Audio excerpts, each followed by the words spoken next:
Olá, irmãos, graça e paz.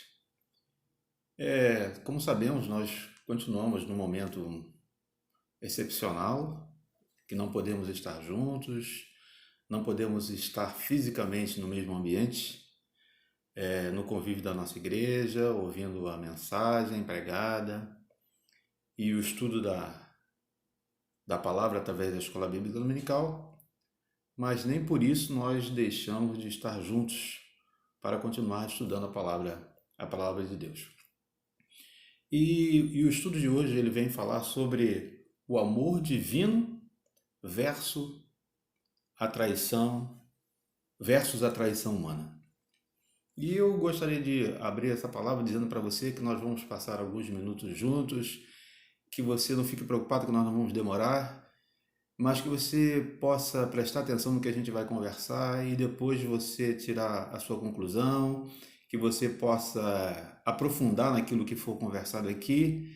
E quero crer que você já leu a sua revista, que você já leu o estudo, mas que você possa somar, isso possa somar para você, que você possa tirar um proveito melhor da literatura que você recebeu, que você com certeza está estudando e está lendo aí na sua casa. Eu queria começar essa primeira palavra indo lá para o livro de Salmos, no capítulo 41, que é um salmo de Davi, e como o título da lição sugere, né, o amor divino versus a traição humana. Mas eu queria começar aqui olhando um pouquinho para Davi, que foi um homem que também teve seus erros, mas ele também sofreu uma traição ou algumas traições por pessoas que estavam próximas. E aqui no Salmo 41, no versículo 9, ele diz o seguinte: até meu próprio amigo pessoal, a quem eu tanto confiava, com quem eu comia pão, traiu-me. Então, nós podemos aqui rapidamente pensar, e não concluir, mas pensar a respeito disso, que muitas das vezes as pessoas que estão próximas conosco, que andam conosco, né, que estão à mesa conosco, muitas das vezes nos decepcionam. E não foi diferente assim com Davi. Eu não sei se Davi está falando da mesma pessoa, mas lá no Salmo 55, nos versículos 12 a 14, ele também faz uma citação aqui dizendo o seguinte: não é um inimigo que me afronta, isso eu poderia suportar, nem um adversário que me menospreza, porque dele eu podia me esconder. Mas tu, meu colega, meu companheiro e amigo chegado, juntos tivemos momentos agradáveis. Caminhávamos com a multidão para a casa de Deus. Então, Davi está falando aqui de alguém que era muito próximo. Ele diz aqui que era amigo, colega, companheiro. E esse amigo, esse colega, companheiro, ele está dizendo aqui que era alguém que ia para a casa do Senhor junto com ele. Mas esse amigo decepcionou Davi. Então, mais uma vez, nós podemos ver que muitas das vezes nós somos decepcionados. E às vezes também decepcionamos alguém. Com o nosso comportamento, com as nossas atitudes, porque às vezes as pessoas estão contando conosco, mas nós as decepcionamos. E Jesus, aqui nesse texto de João, no capítulo 13, vai nos mostrar em que não foi diferente quando ele estava ali reunido com seus discípulos, quando ele estava no seu ministério, né? Mas algumas coisas ocorreram durante o ministério de Jesus, né? E aí nós podemos ver que lá no versículo 30 e 34 a 35, ele diz o seguinte: um novo mandamento eu lhes dou, ame uns aos outros, como eu os amei, vocês devem amar uns aos outros. Com isso, todos saberão que vocês são os meus discípulos, se vocês amarem uns aos outros. Né? Nós sabemos que não é tarefa fácil nós amarmos ou experimentarmos o amor que Jesus dispensou aos seus discípulos e dispensou às pessoas que estavam à volta dele, e assim como ele dispensa a cada um de nós. Nós sabemos que não é fácil, mas ele deu o exemplo, mas ele se colocou como exemplo para mostrar que é possível e que nós devemos caminhar nessa direção. E mais interessante é que nós podemos fazer isso todos os dias, porque temos à nossa volta pessoas, parentes, amigos, vizinhos, irmãos em Cristo. Então nós podemos praticar o amor que Jesus assim exemplificou, né? Como diz aqui, né? Vocês serão os meus discípulos se amarem uns aos outros.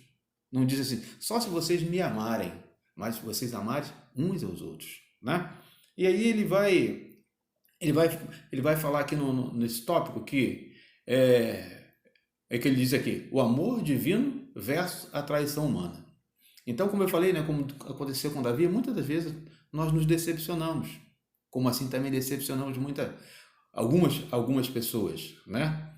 E nesse exemplo aqui que Jesus vai falar aqui também nesse capítulo 13 de João, naquela cerimônia dos versículos 1 até o 20, né, de João capítulo 13, quando Jesus lava os pés do seu discípulo.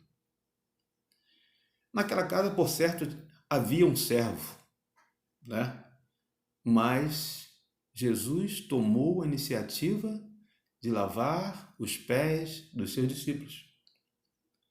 Ele poderia não ter feito, porque Jesus não era o servo daquela casa, mas Jesus não se importou, né? Alguns discípulos poderiam ter tomado a iniciativa de lavar os pés um dos outros, ou do próprio mestre, ou pelo menos os pés de Jesus, mas isso não aconteceu. Então Jesus, o texto diz que ele toma uma toalha, cinge sobre os seus lombos, ou seja, coloca em volta do seu corpo, do seu dorso, e começa a lavar os pés dos seus discípulos. Será que Jesus fez isso só para mostrar que ele era bonzinho, que ele era um cara legal? Não. Jesus quis mostrar que para ser servo precisa servir, né? Então nós precisamos servir. E ele diz lá, como diz lá no versículo, nos versículos que nós lemos aqui, no versículo 34 e 35, que para ser servo nós temos que servir uns aos outros, né?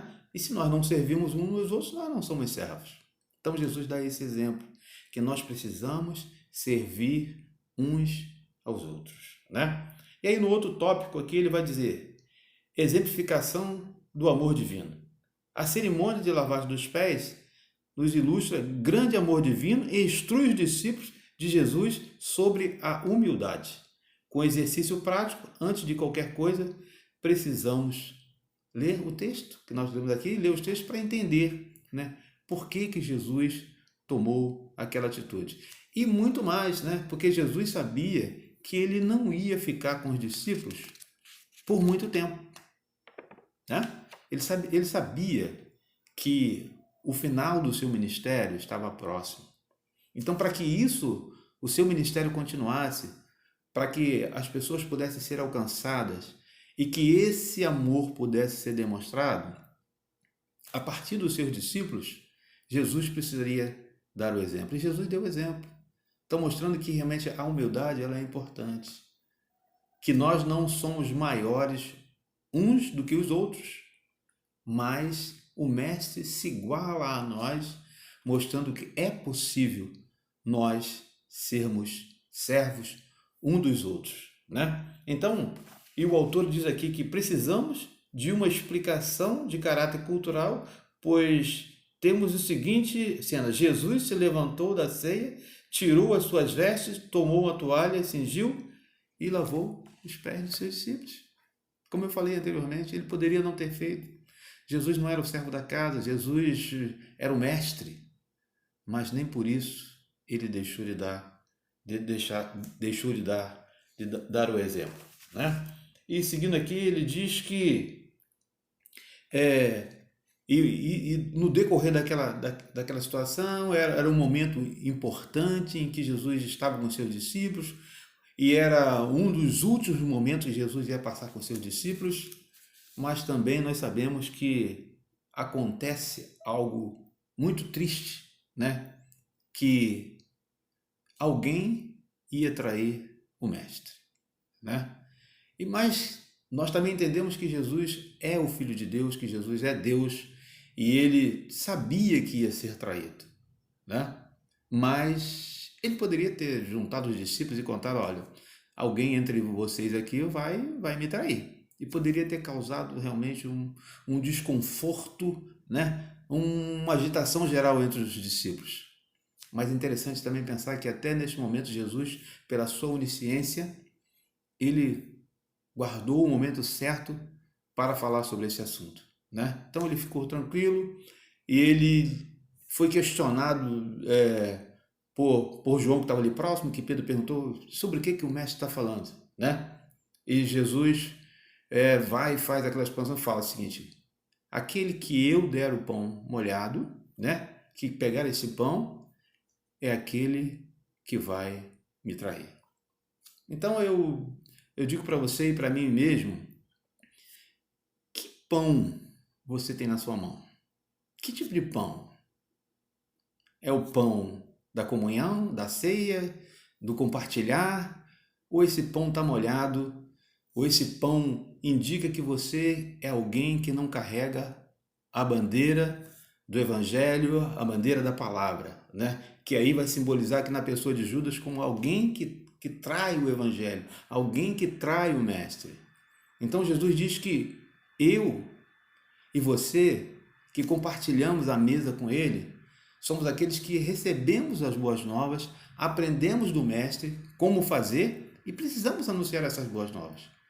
Porque nós não podemos trair o nosso Mestre, não podemos decepcionar o nosso Mestre, porque nós temos uma missão a cumprir, porque nós somos discípulos de Jesus, nós aprendemos com Ele, sabemos agora como fazer, é estar servindo uns aos outros, para que realmente as pessoas possam ser alcançadas e abençoadas. Diz aqui que Jesus é a predição da traição ao divino, né? Por quê? Porque Jesus era e é onisciente. Ele sabia que ia ser traído, como eu falei. Ele poderia ter falado anterior, mas ele guardou o momento certo, né? Por quê? Porque até ele mesmo diz para que a palavra dele pudesse ser cumprida. Aquilo que falavam a respeito de Jesus pudesse ser cumprido, né? E aqui o autor diz que conhecer a Bíblia e não a praticar. Ou seja, não adianta nós conhecermos e sabermos aquilo que Jesus falou, aquilo que Jesus anunciou, aquilo que Jesus pregou, exemplificou, viveu, se nós não praticarmos. Não adianta nós conhecermos a palavra se não vivermos. Como falei lá no início, não é fácil nós sermos cristãos, assim como Jesus foi um servo fiel e fiel até o fim, né? Porque ele falou para os discípulos mesmo, eu vou estar com vocês até o final, né? Falou daquele momento que está ali com eles, né? E também depois, quando ele foi morrer, ressuscitar e ser assunto aos céus, também, quando nós sairmos dessa vida, assim como os discípulos, muitos morreram de morte, alguns morreram de morte natural, mas outros morreram de mortes cruéis, mas eles foram encontrar o Mestre na eternidade, porque ele prometeu que estariam com ele todos os dias. Assim nós vamos também estar um dia com o nosso Mestre todos os dias. Mas para isso, nós precisamos viver esse amor. Não podemos trair o Mestre, aquilo que ele nos ensinou, aquilo que ele nos mostrou. E aqui o autor diz aqui que não reconhecer o amor de Cristo. Como não reconhecer esse amor de Cristo? Né? Quem ousaria dar a sua própria vida, né? Ou se deixar trair para as pessoas que ele amava? Né? Quem é que poderia agir dessa maneira? Né? Então, mas Jesus é aquele que nos ama de uma maneira tão extraordinária que faz com que nós possamos viver uma vida plena de amor e comunhão. Como eu falei, não é fácil, né? Não é fácil nós amar uns aos outros, né? Porque somos pessoas totalmente diferentes uma das outras, mas isso não significa dizer que nós não podemos nos esforçar para vivermos em comunhão e amar uns aos outros e servir uns aos outros. Tá? Ele diz aqui que os discípulos ainda não tinham entendido a gravidade do ensino de Jesus. Falar explicitamente que entre os 12 alguém o trairia comoveu profundamente Jesus. Eles, com certeza, né? A palavra precisava ser cumprida, mas Jesus diz, ele mesmo vai dizer nas suas escrituras que ele conhece aquele quem ele escolheu. Então ele sabia que no meio daquele ali tinha um que eu ia trair, mas com certeza o homem Jesus, a figura Jesus, com certeza estava com seu coração despedaçado, porque sabia que alguém ali naquele meio ia traí-lo e realmente ia se perder. Então aí aqui no terceiro tópico ele diz aqui, ó, a predição da negação ao divino. O Senhor Jesus ficou com os 11 discípulos e Judas abandonou o grupo. O contraste entre a atitude de Judas e aquilo que os discípulos deviam fazer é muito evidente. Né? Então dizendo que uns ficaram, a maioria ficou com Jesus. Ainda bem que a maioria ficou com Jesus. Mas teve um que traiu. Então que nós não possamos ser esse um, mas que nós possamos ser aquele grupo dos 11, aquele que realmente veste a camisa, que realmente como Pedro, que lá na hora, Senhor, o Senhor não vai lavar meus pés, não, tu vai me dar logo um banho, vai me lavar todo. Jesus, ó, quem está limpo não precisa, é só lavar os pés. Jesus está dizendo o seguinte, ó, temos que praticar a humildade, porque vocês já estão limpos pela palavra, vocês já conhecem, vocês andam comigo, vocês não precisam mais desse enchimento, vocês já estão preparados, agora vocês podem anunciar a palavra, né? E aqui o autor, aqui na conclusão, ele diz aqui o seguinte, compreender o amor de Jesus não é tarefa simples. Para experimentar e viver esse amor, é preciso conhecer e reconhecer os feitos e fatos sobre Jesus Cristo, e principalmente reproduzi-lo em atos de obediência na relação com aqueles que estão à nossa volta. Porque não adianta a gente dizer amar a Deus, a qual nós não vemos, se aborrecemos as pessoas que estão à nossa volta e que nós vemos e convivemos com elas dia a dia. Então ele vai dizer que nós somos mentirosos. E quem é que quer receber esse título de mentiroso? Ninguém quer. Né? E no caso de Judas, a palavra foi mais forte, traidor do mestre. Nós não podemos ser traidores do mestre. Nós precisamos levar essa palavra. E a palavra diz que nós devemos levar essa palavra a tempo e fora de tempo, mas com amor. Com amor. Né? E encerrando esta palavra, então nós devemos praticar esse amor e amar uns aos outros, ser servo uns dos outros, entender que a humildade faz parte da vida do cristão, né? Como eu falei, Jesus poderia não ter lavado os pés, ser chamado servo da casa, poderia ter falado, você, o Pedro, ou João, ou você lava os pés aqui um dos outros, lava os meus pés. Mas não, Jesus deu exemplo para cada um de nós, né? Que esse exemplo possa ficar para você, para mim, e sempre que alguma situação que você passar, que alguém, né, esteja precisando do seu serviço, né, de que o amor de Deus para ser demonstrado através da sua vida, que você possa praticar o amor, que você possa lembrar desse ato de Jesus, né, que você possa lavar o pé de alguém, né, que você possa ser um servo, sentir que tem sempre alguém que precisa de uma palavra de incentivo, uma palavra de amor, uma palavra de ânimo e uma palavra que realmente nos leve cada vez mais para a presença de Deus. Então que Deus possa abençoar a sua vida, que você possa refletir sobre aquilo que você estudou, sobre a lição, e que você possa ler mais a sua revista e ler a palavra de Deus para que a gente possa compartilhar, né? Que você possa dar mais atenção àquilo que Deus fala ao seu coração e que nós possamos ser realmente cada vez mais discípulos do Mestre. Que Deus possa nos abençoar. Graça e paz da parte de Jesus Cristo. Amém.